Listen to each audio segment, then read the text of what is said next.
Hello and welcome everyone to another episode of the New York Fishing Podcast.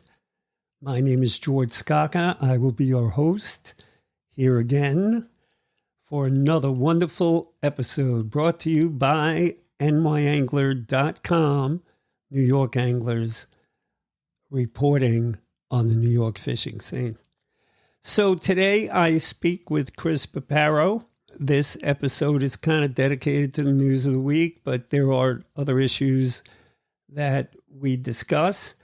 And Chris is really up on things, very educated on things, has the best social media content that I know I enjoy his the most.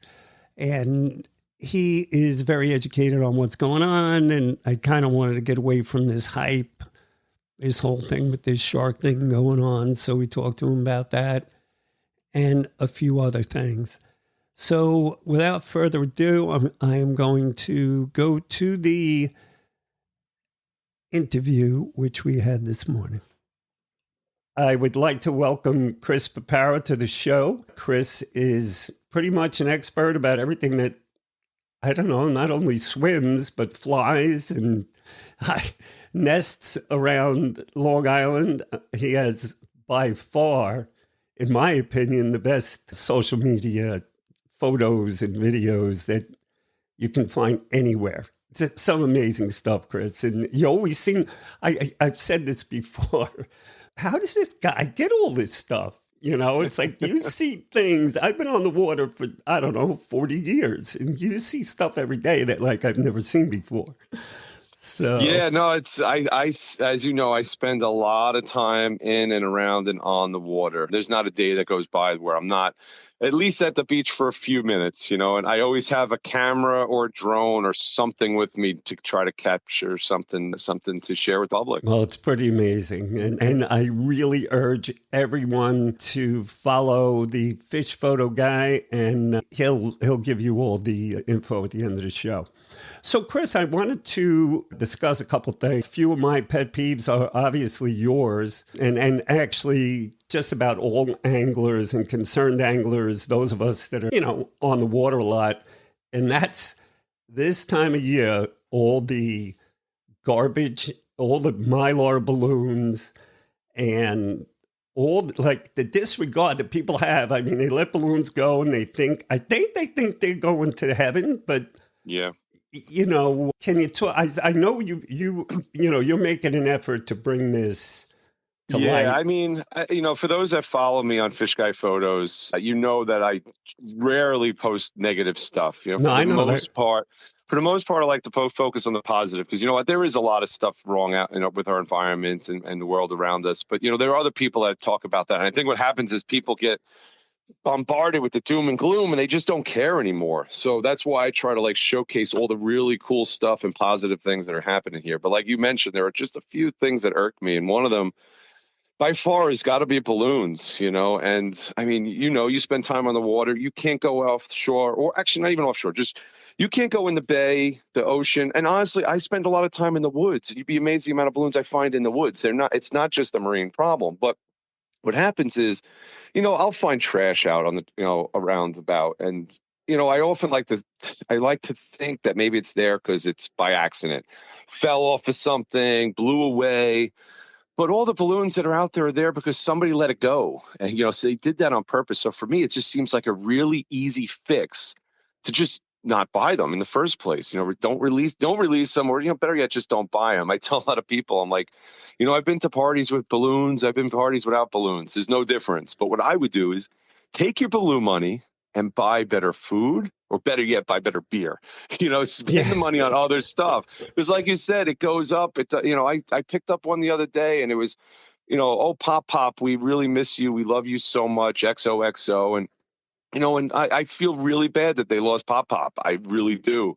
But all that balloon is going to do is potentially send a sea turtle to heaven to be with Pop. Don't do that. Just, yeah, it just, so that kind of just to me is even worse. It's not going to heaven. It's just going up and coming down and potentially entangling some sort of wildlife. Well, I mean, we saw a photo. I suspect you saw him. Chris Spees had posted last year literally with a turtle with a balloon around his neck.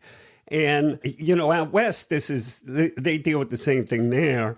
And the guys in California, in their tournaments, they actually have a separate award for the person who brings in the most Mylar balloons during their tournaments. So we did that. So we did that this summer. So I'm part of the South Fork Natural History Museum's shark research team. Mm-hmm. And the last 2 summers now, we've done a balloon tournament.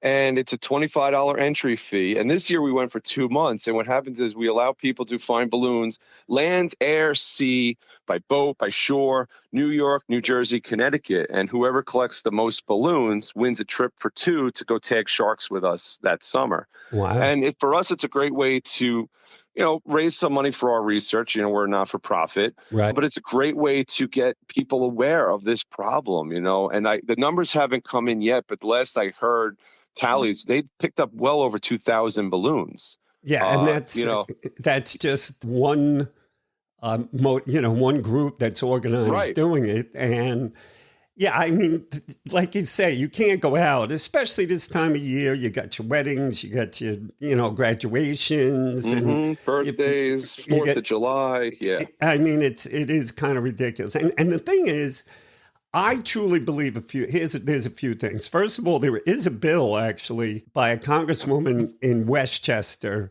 to eliminate the sale of more than 25 Mylar balloons. Now, we've been in touch with that office.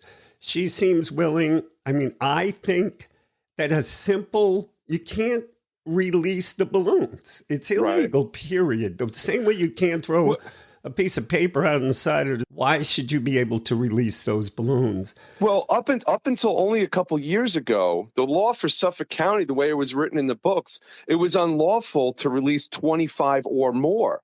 So you could release 24 every day, and that was perfectly legal, which is just absurd that was even as a law. Like, it just doesn't make any sense. So here, I know in Suffolk County, or at least on the East End, a lot of the local towns have banned the sale of balloons, and a lot of people, like, when I post these balloons, they're like, see, we banned it. Why are they still here?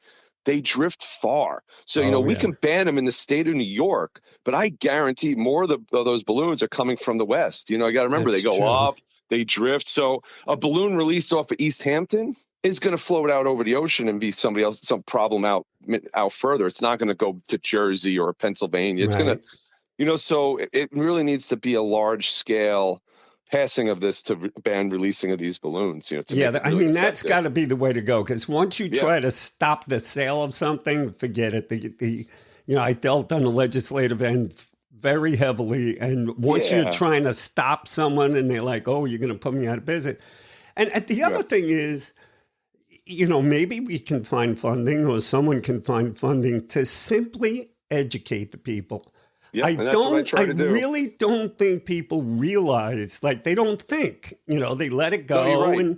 And I think if someone says, look, this is what's happening, please don't release them. Here's how you should dispose of them, and just give them a card or a sheet or whatever. Yeah. No, you're 100% right. Because when I first started posting about the balloon things a few years back, I had quite a few people say, I had no idea.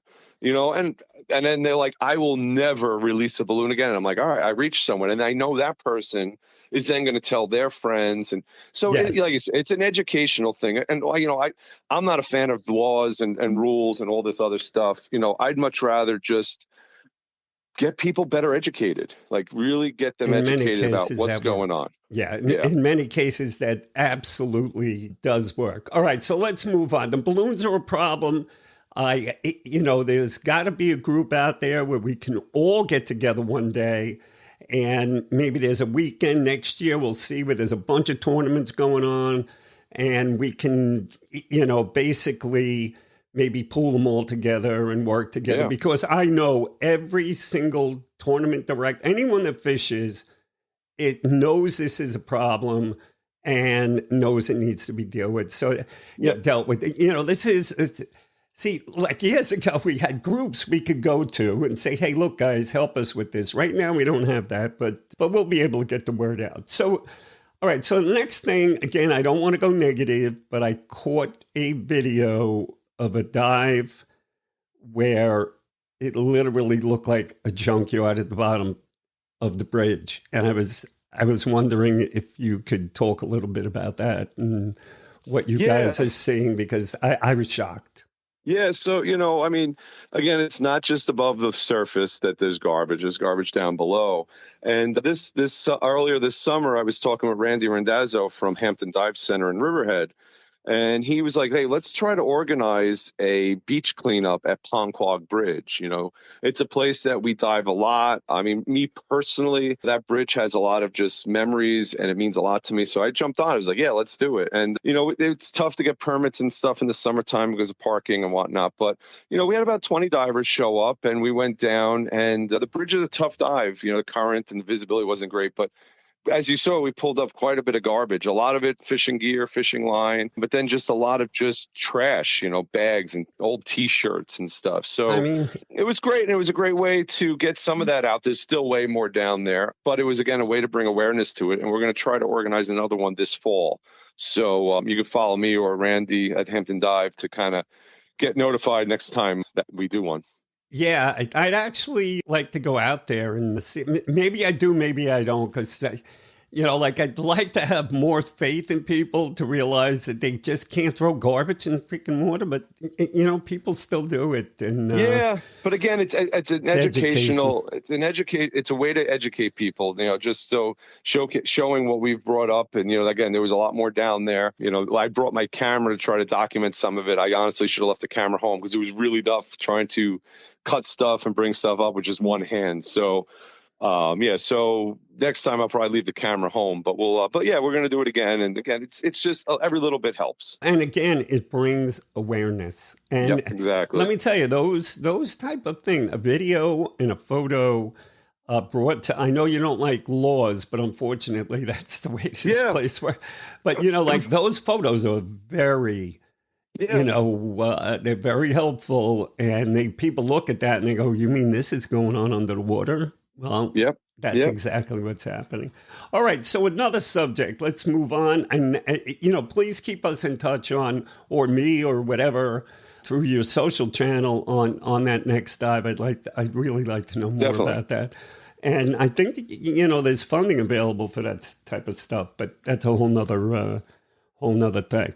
All right. So I've been saying now for a couple of years, and I'm not the only one. Many scientists, researchers, I mean, I'm on the web all the time looking at this stuff. And it's the general consensus that we have warm water fish are moving north. And, fish that are traditionally in certain areas seem to be moving north and offshore.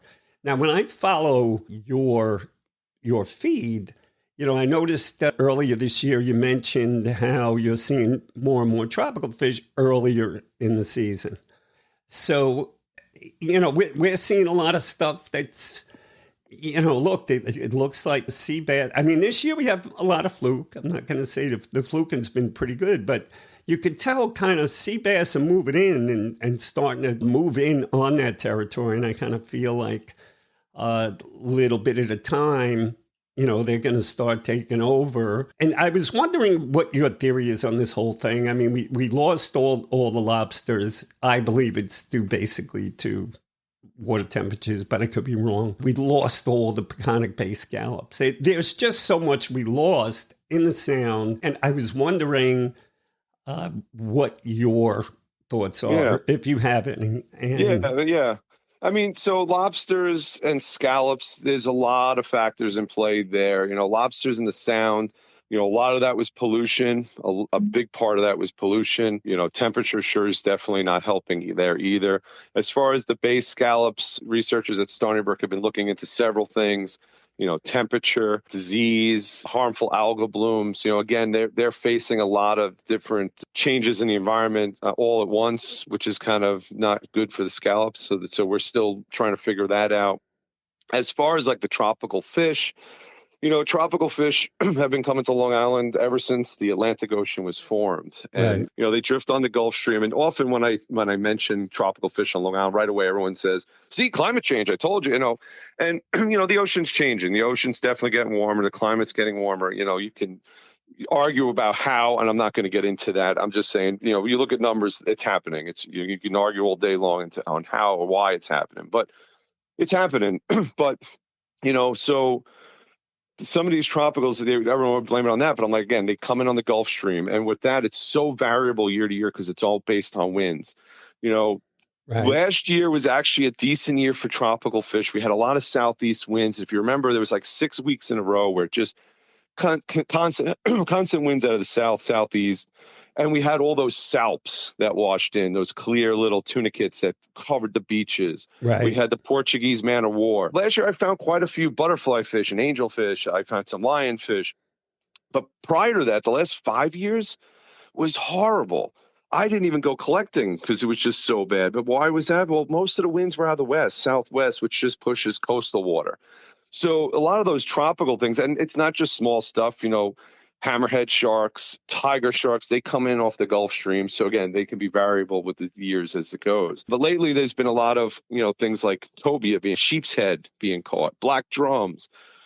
Some of these species like the sheep's head and the black drum, they're oyster reef fish. We eradicated oysters on Long Island years ago. My feeling as oysters are coming back is we're, a lot of organizations, including Starnbrook, are putting them out there. You're going to start seeing a lot of these oyster reef community fish returning as well. But then what we're also seeing is a shift north of some populations. So as things warm up, so things like cobia, would be common to maybe South Jersey, and then their historical range would be up to Cape Cod historically, that they've always been there. But, as things warm, we're seeing them a little bit more frequently, more in numbers. As things, as water temperatures warm. And you mentioned sea bass.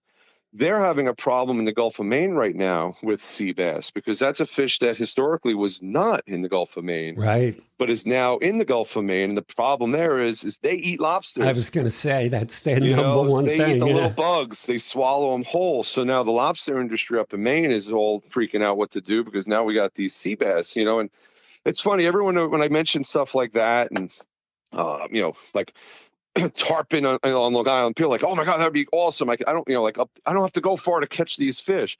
But yeah, just think about what's going on where these fish normally would be. So it's not, right. We start seeing tarpon on Long Island regularly. That's probably not good for down south where they're normally coming from. So, this is all stuff that that needs a lot more research into what's exactly going on. But, that's part of what we're seeing is this kind of population shift as things warm up. Right. Yeah. See, I mean, you mentioned cobia, right? So there's a prime example. So let's say 3-4 years ago, I'm always following the fishing. So I'm following what's being caught and what's happening. I'm always looking at different things. And I was like, it's starting to catch some cobia, and some guys are actually, targeting them. And then this year, I mean, I don't know if you've seen the fish. Yeah. Over Bay Park is weighing in like a 30, 40, 50-pound fish every day. Every day. Yep. And from what I understand, keep in mind though, cobia have been on the books for New York State as far as a size limit and bag limit for a long time. Oh yeah. So when you look at something like that, that can't just be just in case. They have them on the books for a reason. Well, it's funny because I always used to say, why do we have now? And redfish are on the books too. Exactly. I'm like, why do we have those? Well, it won't be long before the redfish comes up here. Right. And they have caught some redfish. There was that guy, what was his name? Eliza, I think. Oh yeah. Yeah. He'd caught several redfish. He never gave the location, but I know he fished to the west. So, wow. So he was picking some big bulls up here on Long Island. So again, I think there's a lot of different things going on with some of these fish that are here. Is it a cycle? Is it some of them just being pushed further north because of climate? Are populations growing? Maybe due to conservation, a lot of these fish populations are rebounding and growing and spreading. So there's so many variables that could be at play with some of these different species. I think everyone is going to have to take a little bit different of a look at on why. Yeah. I mean, there is a targeted. You probably know this, but right now it's short. It's less than a month, but there's a targeted tarpon fishery in Chesapeake Bay. There are places in that bay. I know fishermen, And 2 to 4 weeks a year, they literally catch tarpon in Chesapeake Bay. So, well, I mean, I know a couple commercial guys that get at least one or two every year in Flanders. wow. So they're there. And I've had some other locals that know their stuff that said they have seen tarpon, coming up and taking that breath and all that. And they just, I've never heard of anyone catch one on rod and reel on Long Island, but they, even for the years that I've been involved with this, 20 plus years, I've been seeing at least one tarpon every year from a local fisherman, commercial guy, usually caught in a pound net or something like that. So, again, it's maybe they're not, and that's the thing. There's things that we just don't get to see because you don't catch them. But these commercial guys, they see all sorts of weird stuff, cool stuff in their nets. And then today with social media, back 20 years ago, if somebody caught one, you didn't see it. Maybe you saw a picture that they had in their wallet or something, but you didn't text it to a friend and everything. So, some of that is also, I think, kind of taking place too. Yes, absolutely. Totally agree. All right. So the last one, I'm sure it's your favorite one. I'm sure your phone is ringing off the hook on this as we enter, I think it's like Shark Week or something coming up on TV. And so we've got these supposedly inshore tiger sharks, immature. I mean, I think they can't. How big could they be? So I want to correct you on that one. So the media and some of the local politicians have been claiming that tiger sharks are doing these bites. It's not tiger sharks; they're sand tiger sharks. Well, I thought I said sand, but if I didn't, I take it back. No, you did. Okay, I heard you say tiger, but I've also, again, it's been in the news that it's tiger sharks, a tiger shark, and it's definitely It's because a bite from a tiger shark is definitely going to leave a bigger mark than a sand tiger shark. So yeah. So can you explain to us why? I mean, you hear all these bites and this and that, and then you're reading the paper. Oh man, the guy got 2 stitches. I'm like, I got a bigger bite from a bluefish. Sometimes. So I'm wondering. My thought is that that's supposedly a pupping ground not too far from there. Yes. And you've got these little fish coming in on bait, or just because there's more now than there were before, or maybe it could be a million different things, right? It's a lot of different things. Just like everything that we've been talking about, there's no really one, thing. The species such as the sand tiger, the sandbar, the dusky, they were heavily fished in the 70s and 80s, especially for the fin market. Right. They're all those 3 are prohibited species, which means you're not even allowed to target them for catch and release. So a lot of these shore-based surf fishermen that are targeting sand tigers, duskies, and sandbars, it's completely against the law. And if you happen to be blue fishing and catch one of these, you're not allowed to drag it out of the water. You're not allowed to take pictures with, you got to release it as quickly as possible. So, just that there. So they are still prohibited. And because of protections, many of these populations are starting to rebound. Right. So it's a sign of like a successful conservation efforts. Absolutely. And as you mentioned, the sand tigers, my colleagues at the New York Aquarium, they've been studying a sand tiger nursery in Great South Bay, and they've had years of data of sharks returning. And, so again, we got all these little nurseries. My work at the museum, South Fork Natural History Museum, we put a paper out that proved that the Long Island Bight is a nursery, not a pupping. I'm sorry, nursery ground for young of the year white sharks. Right. And a lot of the work we do, we're starting to look at the fact that many of these species, this might be a nursery ground. We're catching dusky sharks that still have umbilical scars. Wow. So it's like these are pups, these are all young ones. So again, a lot of these sharks are young. That's why you're seeing, like you said, 2 stitches, 3 stitches. They're smaller sharks. They're feeding on bait fish. And the one thing with these sharks is they don't have hands. So when they want to investigate something, they bite. That's a good point. And that's so, for example, the lifeguard at Smith's Point that was bit, he was doing his training exercise. He was playing a victim, thrashing, kicking around. Well, sharks can sense that. They have the ampullae of Lorenzini that they can pick up on those electric pulses. So they go in thinking, oh, maybe there's a big fish dying and I'm going to take a chunk out of it and, get an easy, quick meal, and they go over and they get up close and I'm like, well, what is this thing? And they take a bite and they're like, that's not a fish. It's got bones. I can't break through. So I that's the don't thing. So like the even if these taste. sharks, Yeah. right, but even if these sharks wanted to eat you, they physically can't. They don't have the jaw structure or the teeth to break bone and all that kind of stuff. Thank you, So, because I've been so it's, saying that. yeah, Nobody listens exactly. to that. Yeah. Yeah. So that's some of what's going on there. They're coming in to feed on bunker. As you've been involved with a lot of that conservation work, we're seeing more bunker than we've ever seen before, which has not only fueled sharks, but that's why we're seeing all the whales and dolphins. And I like to use that comparison because it's the same. That's funny because whales were hunted to extinction. Yes. Near extinction. Yes. So sharks were hammered by fishing pressure. Both have returned, but nobody gets upset when there's a whale. They get upset when there's a shark. But we're seeing more whales, which also is meaning we're seeing more boat strikes. Right. And it's not because we're driving more aggressive.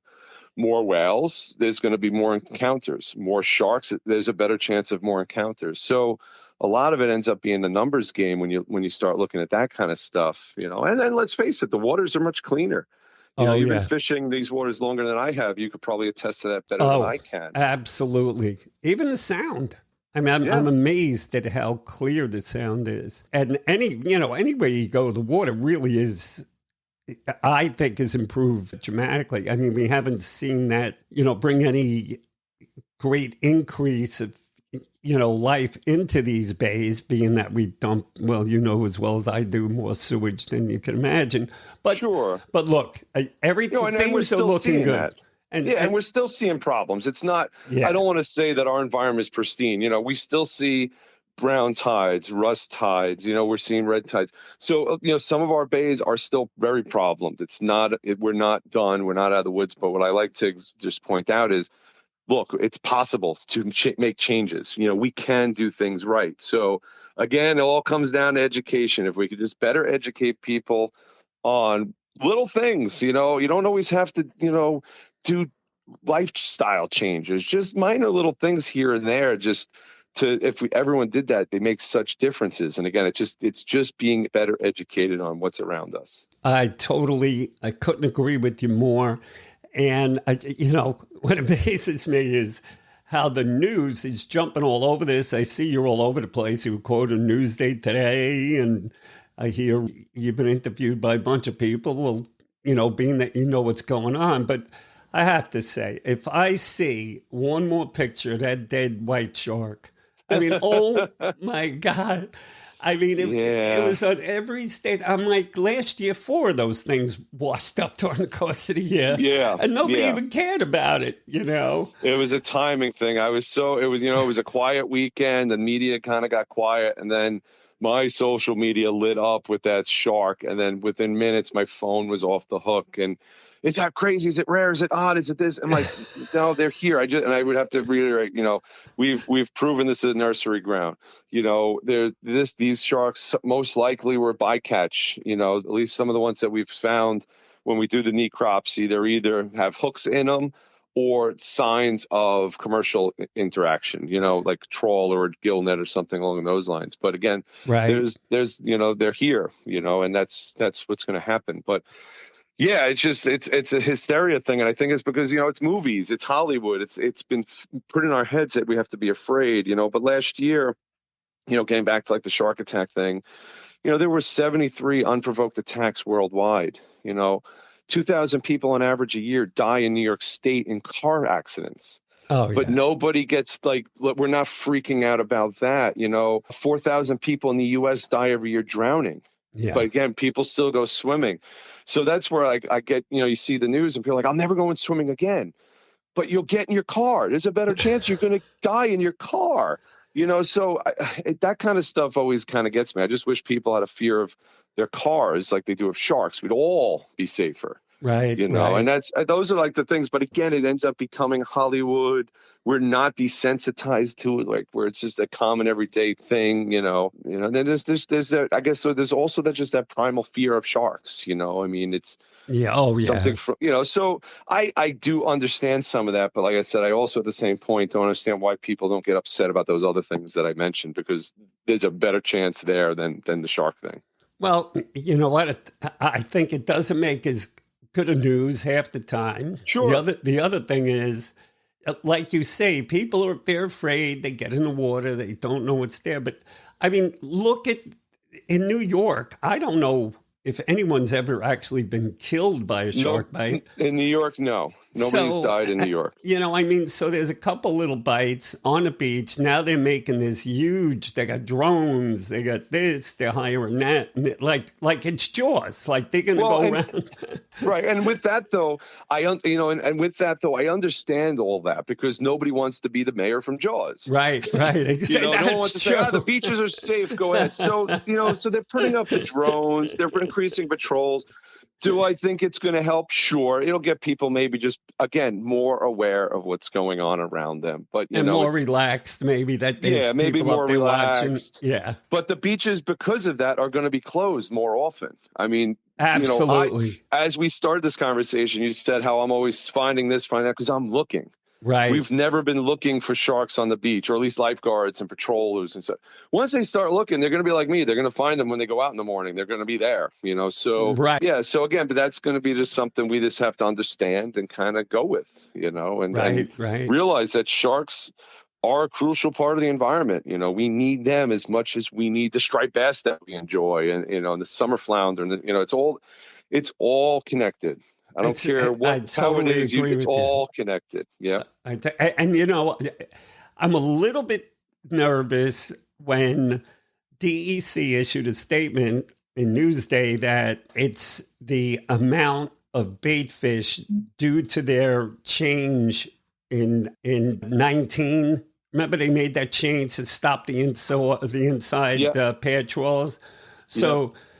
So they're saying, by doing that, we have more fish. And my answer to that is let nature take care of itself. Sure. I mean, do we need something called a reduction boat to come in and take bunker out of the water? I mean, it's ludicrous. So and at that same point, they're going to end up catching sharks, bass, everything that's also there. And you know what happens with the stuff that they're not their target species, that just gets discarded. Right. So what impact would that have? So, I mean, it's funny. I have seen people like, it's all the bunker's fault. It's like, all right, well, let's get rid of bunker. Well, then the whales go away. Right. The tuna, the bluefin tuna that have been all over the place They'll go be away. Gone. The dolphin go away. I mean, it's not just the sharks.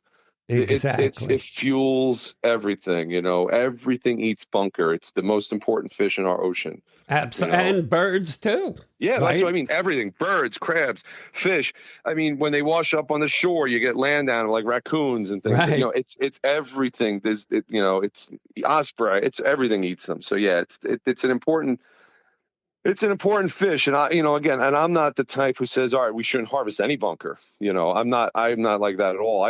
Responsible harvest, I think, is what we just need to keep in mind. So, again, if the bunker population is at the point where it can sustain a little bit more harvest, I'm not against that.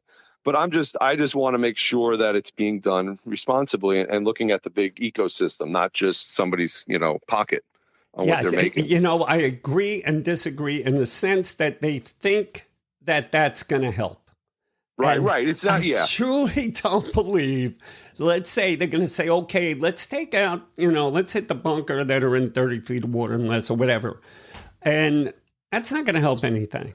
No. So it's not going to stop anything. As well as I do. Right. Those sharks have been there forever. They've been there forever. They're just doing better now because of our conservation efforts. Sure. So, I mean, that's how I feel anyway. Yeah, no, and I agree with you. Like I said, what I look at is, we often as anglers, we say, well, there's so many sea bass. Why won't they give us more sea bass? We should be able to get more sea bass. Well, that should apply to everything then. That's where I guess what I'm getting at. If there are more bunker, well, then they should be allowed to harvest a little bit more. Absolutely. I guess that's just what I'm saying, because sometimes we get it like it's only what's best for us, and I look at the big picture and like I am for sustainable fisheries. Like if it's sustainable and they can increase the take on it, then I'm all for it, but again, it's got to be sustainable, and I guess that's kind of what I was getting at. Yeah, I agree. I totally I'm not agree. a fan of culls and all, because culls have been proven not to work. That's just other things move in when you pull out other stuff. So it's not a exactly.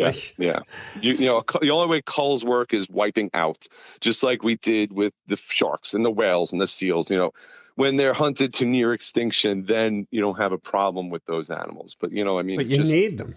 You need them. They're part of the whole overall ecosystem. Yep. So, all right. Well, Chris, I'll let you go. You got to get your hair done because you might be on TV tonight. So, did I give you like a makeup person or? No, most of this has been Zoom. So, okay.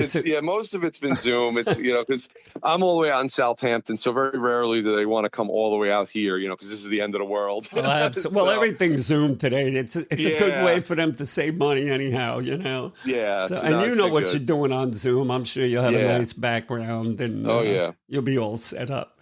So we need to do this again, later on. I really enjoy speaking with you. You and I are really on the same level. And I'm telling you, I know for a fact we can make real change, especially now with the leadership we have in place. And either way, I know I don't want to get political, but, Zeldin has always been a good friend of ours, and Hochul seems to be as concerned as anybody else about our fisheries. So hopefully moving forward, we'll be able to put things in place, and I'm sure they're going to want to clean up. So, No, I agree. I have a positive outlook. I think, we've proven that we've done some cool stuff. Like I said, the humpback whale, for example, they're in the Atlantic, they're not listed as endangered or threatened anymore. And that's huge. They still in other parts of the world, they're not in good shape at all, but just, it can be done. We just have to kind of work together and just, again, be better educated. That's about it. I totally agree. Well, look, we're going to have to do this again soon. Yes. Watch yourself with the shark frenzy. I will. Because, they're going to want you to say things that, they're going to say, oh, these white sharks, they're everywhere, right? What happened to that one white shark that we've seen all shriveled up on the beach? Yeah. On every station, every 5 minutes. But so anyway, again, Chris, I can't thank you enough. I really enjoy everything from your wood ducks to, literally everything. My wife and I get on, I'm like, look at this guy.